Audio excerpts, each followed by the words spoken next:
नमस्कार दोस्तों, स्वागत है आप सभी का आपके YouTube चैनल शिक्षा शास्त्री में। दोस्तों, आज हम लोग बात करने वाले हैं गीता दर्शन एवं शिक्षा के बारे में। सबसे पहले बात करते हैं कि गीता दर्शन में शिक्षा के महत्व के बारे में क्या क्या चर्चा की गई है, ज्ञान क्या है और इसका क्या महत्व है, इसके बारे में चर्चा करते हैं। गीता में कहा गया है कि ज्ञान का आश्रय करके अर्थात ज्ञान को धारण करके परमात्मा के स्वरूप को जो प्राप्त हुए पुरुष हैं वह पुनः उत्पन्न नहीं होते हैं, अर्थात ज्ञान से हमको मुक्ति मिल जाती है। और जो ज्ञानी पुरुष हो जाता है, जो ज्ञान प्राप्त कर लेता है, वो प्रलय काल में भी व्याकुल नहीं होता है। शिक्षा के बारे में कहा गया कि यदि कोई व्यक्ति महान पाप करने वाला है, पापियों से भी अधिक पाप करने वाला है, तो वैसा व्यक्ति भी ज्ञान रूपी नौका से इस पाप रूपी समुद्र को लांघ जाता है। कहा गया है कि जैसे अग्नि ईंधन को भस्म कर देती है, वैसे ही ज्ञान रूपी अग्नि संपूर्ण कर्मों को भस्म कर देता है। इस संसार में ज्ञान के समान पवित्र कुछ भी नहीं माना गया है। उस ज्ञान को कितने ही काल से कर्म योग के द्वारा शुद्ध अंतःकरण करता हुआ मनुष्य अपने आप ही आत्मा में पा लेता है। जितेंद्रिय, साधन परायण और श्रद्धावान मनुष्य ज्ञान को प्राप्त होता है तथा ज्ञान को प्राप्त होकर वह बिना किसी विलंब के तत्काल ही भगवत प्राप्ति को अर्थात सच्चिद आनंद को, परम शांति को प्राप्त हो जाता है। विवेकहीन और श्रद्धा रहित संशय युक्त मनुष्य परमार्थ से अवश्य भ्रष्ट हो जाता है। ऐसे संशय युक्त मनुष्य के लिए न तो यह लोक है, न परलोक है और न ही सुख है। जिसने कर्मयोग की विधि से समस्त कर्मों का परमात्मा में अर्पण कर दिया है और जिसने विवेक के द्वारा संशयों का नाश कर दिया है, ऐसे वश में किए हुए अंतःकरण वाले पुरुष को कर्म नहीं बांधते हैं। हृदय में स्थित इस अज्ञान जनित अपने संशय का विवेक ज्ञान रूप तलवार द्वारा छेदन करके समत्व रूप कर्म योग में स्थित होने के लिए गीता में कहा गया है कि द्रव्यमय यज्ञ की अपेक्षा ज्ञान यज्ञ अत्यंत श्रेष्ठ है तथा यावन मात्र संपूर्ण कर्म ज्ञान में समाप्त हो जाते हैं। ज्ञान की प्राप्ति होने के बाद हम कर्म के बंधन से मुक्त हो जाते हैं। तत्व ज्ञान के अर्थ रूप परमात्मा को ही देखना, यह सब ज्ञान है और जो इसके विपरीत है वह अज्ञान है। अब हम लोग चर्चा करते हैं कि गीता दर्शन में ज्ञान प्राप्ति की क्या उद्देश्य है। तो गीता दर्शन में ज्ञान प्राप्ति के उद्देश्य के संबंध में बताया गया है कि हम सांसारिक पदार्थ को प्राप्त करने के लिए ज्ञान प्राप्त करते हैं, संकट से निवारण प्राप्त करने के लिए, हम ज्ञान को यथार्थ रूप से समझने के लिए, इस चराचर जगत को समझने के लिए, इसकी संरचना को समझने के लिए ज्ञान प्राप्त करना चाहते हैं।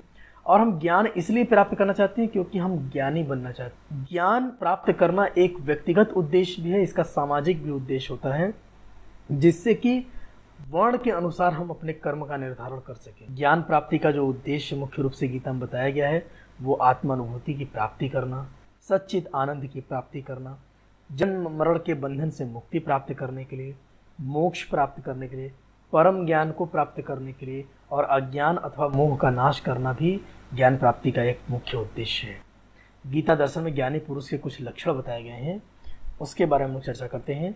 अपने द्वारा अपना संसार समुद्र से उद्धार करे और अपने को अधोगति में न डाले, क्योंकि यह मनुष्य आप है तो अपना मित्र है, आप ही अपना शत्रु है। अर्थात हमारी यह इच्छा पर निर्भर करता है कि हम ही अपने शत्रु भी हैं, अपने मित्र भी हैं। हम कैसे कर्म में फंस करके इस मोहाशक्त हो सकते हैं और ज्ञान प्राप्त करके स्वयं का उद्धार कर सकते हैं। जिस जीव आत्मा द्वारा मन और इंद्रियों सहित शरीर जीता हुआ है, वह जीवात्मा का तो हम अपने मित्र के रूप में समझते हैं, और जिसके द्वारा मन और इंद्रियों सहित शरीर नहीं जीता गया है वह स्वयं ही अपना शत्रु के समान होता है। सर्दी गर्मी और सुख दुख में तथा मान और अपमान में जिसके अंतःकरण की वृत्तियां भली भांति शांत हो गई हैं, ऐसे स्वाधीन आत्मा वाले पुरुष को ज्ञान में सच्चिदानंद परमात्मा का सम्यक प्रकार से स्थित माना जाता है। उसके ज्ञान में परमात्मा के सिवा अन्य कुछ है ही नहीं। जिसका अंतःकरण ज्ञान विज्ञान से तृप्त है, जिसकी स्थिति विकार रहित है, जिसकी इंद्रियां भली भांति जीती हुई अर्थात वह जितेंद्रिय है, जिसके लिए मिट्टी पत्थर और स्वर्ण सब समान है, ऐसा योगी वो भगवत प्राप्त होता है अर्थात परम तत्व को जानता है। सुहृद, मित्र, बैरी, उदासीन, मध्यस्थ, द्वेष और बंधु गुणों में, धर्मात्माओं में और पापियों में भी समान भाव रखने वाला व्यक्ति ही ज्ञानी होता है, वह श्रेष्ठ होता है। मन और इंद्रियों सहित शरीर में वश रखने वाला, आशा रहित और संग्रह रहित योगी अकेला ही एकांत में स्थित होकर आत्मा को निरंतर परमात्मा में लगाता है। शिक्षक के कार्य के बारे में हम लोग चर्चा करते हैं। शिक्षक का कार्य बताया गया है कि शिक्षक अंतःकरण का निग्रह करने वाला होना चाहिए, अपनी इंद्रियों का दमन करने वाला होना चाहिए, धर्म पालन के लिए जो कष्ट सह सके ऐसा शिक्षक होना चाहिए, बाहर से और भीतर से शुद्ध होना चाहिए, यानी कि उसका कर्म भी शुद्ध हो, उसका मन भी शुद्ध हो, दूसरे के अपराधों को क्षमा करने वाला होना चाहिए, मन, इंद्रिय और शरीर को सरल रखने वाला हो, वेद, शास्त्र, ईश्वर और परलोक आदि में जो श्रद्धा रखता हो ऐसा शिक्षक होना चाहिए। वेद शास्त्रों का अध्ययन और अध्यापन करने वाला होना चाहिए। परमात्मा के तत्व का अनुभव करने वाला व्यक्ति ही शिक्षक हो सकता है। परमात्मा के स्वरूप में अटल स्थित हुए ज्ञानी पुरुष को चाहिए कि वह शस्त्र विधि और शास्त्र विधि जो कर्म है उसमें आसक्ति वाले अज्ञानियों की बुद्धि में भ्रम अर्थात कर्मों में जो अश्रद्धा है उत्पन्न न करे, किंतु स्वयं शास्त्र विहित समस्त कर्म भली भांति करता हुए उनसे भी वैसा ही करवावे। अब हम लोग विद्यार्थियों की बात करते हैं। गीता दर्शन में विद्यार्थियों की क्या पात्रताएं बताई गई हैं। कहा गया है कि विद्यार्थी विशुद्ध बुद्धि से युक्त होना चाहिए, हल्का, सात्विक और नियमित भोजन करने वाला होना चाहिए, शब्द आदि विषयों का त्याग करके एकांत और शुद्ध देश का सेवन करने वाला होना चाहिए, सात्विक धारणा शक्ति के द्वारा अंतःकरण और इंद्रियों का संयम करके मन, वाणी और शरीर को वश में कर लेने वाला होना चाहिए, राग द्वेष को सर्वथा नष्ट करके भली भांति दृढ़ वैराग्य का आश्रय लेने वाला होना चाहिए, अहंकार, बल, घमंड, काम, क्रोध और परिग्रह का त्याग करके निरंतर ध्यान योग में परायण रहने वाला विद्यार्थी ही पात्र होता है। वह ममता रहित और शांति युक्त होना चाहिए। विद्यार्थियों के क्या लक्षण बताए गए हैं गीता दर्शन में, उसकी चर्चा हम लोग करते हैं। ऐसा विद्यार्थी होना चाहिए जिसमें श्रेष्ठता के अभिमान का अभाव हो, वह दंभ आचरण के अभाव से युक्त हो, किसी भी प्राणी को किसी प्रकार से न सताए, क्षमा भाव होना चाहिए उसके अंदर, मन, वाणी आदि की सरलता होनी चाहिए, श्रद्धा भक्ति सहित वह गुरु की सेवा करे, बाहर और भीतर की शुद्धि रखे, सत्यता पूर्वक शुद्ध व्यवहार से द्रव्य की और उसके अत्र से आहार की तथा यथा योग्य बर्ताव से आचरणों की और जल मृतिका आदि से शरीर की शुद्धि को बाहर की शुद्धि कहते हैं, तथा राग द्वेष और कपट आदि विकारों का नाश होकर अंतःकरण का स्वच्छ हो जाना भीतर की शुद्धि कही जाती है। अंतःकरण की स्थिरता और मन, इंद्रियों सहित शरीर का निग्रह करना, इस लोक और परलोक के संपूर्ण भोगों में आसक्ति का अभाव होना चाहिए, उसके अंदर अहंकार का अभाव होना चाहिए, जन्म, मृत्यु, जरा और रोग आदि दुखों और दोषों का बार बार विचार करे, ऐसा विद्यार्थी होना चाहिए। ऐसे विद्यार्थी का लक्षण बताया गया है। इसके साथ ही पुत्र, स्त्री, घर और धन आदि में उसे आसक्ति का अभाव होना चाहिए, ममता का न होना और प्रिय और अप्रिय के प्रति सदा ही चित्त का शम रखना, परमेश्वर में अनन्य योग के द्वारा अव्यभिचारिणी भक्ति तथा एकांत और शुद्ध देश में रहने का स्वभाव होना चाहिए उसके अंदर, विषयासक्त मनुष्यों के समुदाय में प्रेम का न होना, आध्यात्म ज्ञान में नित्य स्थिति का होना, ये विद्यार्थी के पात्रताएं बताई गई हैं, इसके लक्षण बताए गए हैं। अब हम लोग गीता दर्शन के पाठ्यक्रम की चर्चा करते हैं। दो प्रकार के पाठ्यक्रम बताए गए हैं, एक जड़ प्रकृति अर्थात अपरा के लिए पाठ्यक्रम और दूसरा चेतन जन्य प्रकृति के लिए पाठ्यक्रम जिसे हम परा कहते हैं। कहा गया है कि पृथ्वी, जल, अग्नि, वायु, आकाश, मन, बुद्धि, अहंकार, इस प्रकार या 8 प्रकार से विभाजित इस संसार की प्रकृति है, परमात्मा की प्रकृति है। यह 8 प्रकार के भेदों वाली तो अपरा प्रकृति है, अर्थात ये जड़ प्रकृति है।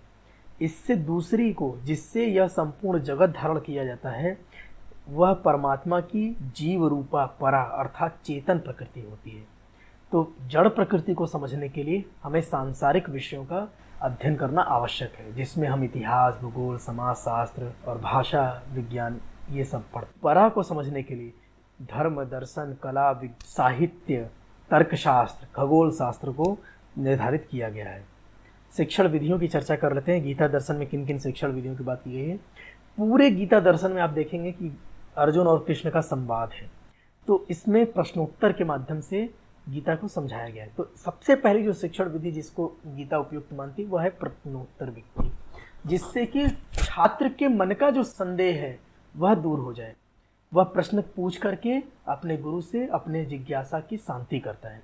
इसके साथ ही साथ संवाद विधि, एक दूसरे से बातचीत करके, वाद विवाद करके हम अपने तर्कों के माध्यम से विषय की गहराई को समझते हैं। इसके अलावा उपदेश या व्याख्यान विधि के माध्यम से भी शिक्षण की चर्चा की गई है। इसके अलावा उदाहरण दे करके, दृष्टांत दे करके, जैसे कहा गया है कि मुक्त आत्मा वाले जो भी प्राणी होते हैं वे जल में कमल के समान होते हैं, और अगर जल में रहते हुए भी कमल के पत्तों पर जल लगता नहीं है, उसी प्रकार यह उदाहरण और दृष्टांत के माध्यम से हमें समझाने का प्रयास करना चाहिए, शंका और संशय का समाधान करना चाहिए। इसके अलावा श्रवण के माध्यम से, जो कि गीता उपदेश को सुन करके अर्जुन ने उसका मनन किया और उसको धारण किया। इसके अलावा गीता के एक श्लोक में, 4 अध्याय के 34वें श्लोक में कहा गया है कि उस ज्ञान को तू तत्वदर्शी ज्ञानियों के पास जाकर समझ। अर्थात हमें ज्ञान प्राप्त करने के लिए ज्ञानी व्यक्तियों के पास जाना पड़ता है, उसको भली भांति दंडवत प्रणाम करने से, अर्थात जिससे हमें ज्ञान प्राप्त करना है उससे, उसके प्रति हमारे हृदय में प्रणाम का भाव होना चाहिए। उसकी सेवा करने से, अर्थात जब तक हम गुरु की सेवा और शुश्रूषा नहीं करेंगे हमें उचित ज्ञान की प्राप्ति नहीं होगी। कपट को छोड़ना पड़ेगा, हमें ज्ञान प्राप्त करने के लिए कपट छोड़ना पड़ेगा, सरलता पूर्वक प्रश्न करना पड़ेगा, यानी कि प्रश्नोत्तर विधि को बहुत महत्वपूर्ण बताया गया है। वे परमात्म तत्व को भली भांति जानने वाले जो ज्ञानी हैं वे महात्मा तुझे उस तत्व ज्ञान का उपदेश करेंगे। अर्थात उपदेश विधि के माध्यम से, प्रश्नोत्तर के माध्यम से, संवाद विधि के माध्यम से शिक्षण विधि की चर्चा की गई है। अब हम लोग शिक्षक शिक्षार्थी संबंधों को जान लेते हैं। गीता के शुरुआत के अध्याय में जब अर्जुन को अपने कर्म से हट करके मोहाशक्त हो जाता है, तब वो कहता है कि कायरता रूप दोष से उपहित हुए स्वभाव वाला तथा धर्म के विषय में मोहित चित्त हुआ अर्जुन कहता है कि मैं आपसे पूछता हूँ कि जो साधन निश्चित कल्याणकारक हो वह मेरे लिए कहिए। मैं आपका शिष्य हूँ, इसलिए आपके शरण में मुझे शिक्षा दीजिए। जब तक आग्रह नहीं किया जाएगा शिक्षा नहीं प्राप्त होगी। इसलिए शिक्षक शिक्षार्थी संबंध को बताया गया है कि शिक्षार्थी को आग्रह पूर्वक शिक्षा प्राप्त करनी चाहिए। तू मुझ में मन वाला हो, मेरा भक्त बन, मेरा पूजन करने वाला हो और मुझको प्रणाम कर। ऐसा करने से तू मुझे ही प्राप्त होगा और मैं तुझे सत्य प्रतिज्ञा करता हूँ, क्योंकि तू मेरा अत्यंत प्रिय है। अर्थात शिक्षक को शिक्षार्थी प्रिय हो, उसको उसके मन का संदेह दूर करने वाला हो। संपूर्ण धर्मों अर्थात संपूर्ण कर्तव्यों को मुझ में त्याग कर तू केवल एक सर्वशक्तिमान सर्वाधार परमेश्वर की ही शरण में आ जा। ये तुझे संपूर्ण पापों से मुक्त कर दूंगा, तू शोक मत कर। अर्थात विद्यार्थी में यह विश्वास दिलाना होगा शिक्षक के द्वारा कि उसके द्वारा जो ज्ञान बातें बताई जा रही हैं वे सभी बातें उसके लिए कल्याणकारी हैं। तुझे यह गीता रूप का रहस्यमय उपदेश किसी भी काल में न तो तप रहित मनुष्य से कहना चाहिए, न भक्ति रहित, न सुनने की इच्छा वालों से ही कहना चाहिए। जो मुझ में दोष दृष्टि देखता है उससे तो कभी नहीं कहना चाहिए। अर्थात ऐसे व्यक्तियों को ज्ञान नहीं देना चाहिए जिससे सुनने की इच्छा न हो और जिसमें उसके प्रति जो उस ज्ञान के प्रति दोष देखता हो। इस प्रकार से शिक्षक उद्घोषित करता है कि मैं गोपनीय से गोपनीय से भी अति गोपनीय ज्ञान मैंने तुमसे कह दिया है। अब तो इस रहस्य युक्त ज्ञान को पूर्णतया भली भांति विचार कर जैसा चाहता है वैसा ही कर। अर्थात शिक्षक को यह नहीं कहना चाहिए कि मैं जो बता दे रहा हूँ वही तुम्हारे लिए सही है। अब मैंने तुम्हें गोपनीय से गोपनीय ज्ञान बता दिया, जो तुम्हारी इच्छा है वो तुम करो। तुम्हारे ऊपर यानी कि चयन करने की स्वतंत्रता तुमको दी गई है। क्या तुम्हारा अज्ञान जनित मोह नष्ट हो गया है? आखिरी में विद्यार्थी से पूछता है शिक्षक कि क्या ज्ञान के द्वारा जो मोह हुआ था वो नष्ट हो गया है? तो शिष्य कहता है आपकी कृपा से मेरा मोह नष्ट हो गया है, मैंने स्मृति प्राप्त कर ली है, मैं इस संशय रहित होकर के स्थित हूँ, अतः आपकी आज्ञा का पालन करूँगा। यानी कि मेरा मोह नष्ट होने के कारण, मेरा ज्ञान नष्ट होने के कारण मैं आपके रास्ते पे चलूँगा, आपके द्वारा बताए गए रास्ते पे चलूँगा, आपकी आज्ञा का पालन करूँगा। ऐसा शिक्षक शिक्षार्थी संबंध गीता में बताया गया है। गीता में शिक्षक को विद्यार्थी के सहज धर्म को, उसके स्वाभाविक लक्षण को जानना भी आवश्यक है। प्रकृति के अनुसार शास्त्र विधि नियत किए हुए वर्णाश्रम के धर्म और सामान्य धर्म रूप स्वाभाविक कर्म है, उसको यहाँ स्वधर्म, सहज कर्म, स्वकर्म, नियत कर्म, स्वभावजन्य कर्म, स्वाभाविक नियत कर्म इत्यादि नामों से जाना गया है। सभी प्राणी प्रकृति के अनुसार अपने स्वभाव के परवश हुए कर्म करते हैं। ज्ञानवान भी अपनी प्रकृति के अनुसार ही चेष्टा करता है। तो इसमें कहा गया है कि विद्यार्थी की जैसी प्रकृति होगी वैसा ही वह कार्य करेगा। इसमें हट करने पर वो अपनी प्रवृत्ति बदलेगा नहीं। अच्छी प्रकार आचरण किए हुए दूसरे के धर्म से गुण रहित भी अपना धर्म श्रेष्ठ है, क्योंकि स्वभाव से नियत किए हुए स्वधर्म रूप कर्म को करता हुआ मनुष्य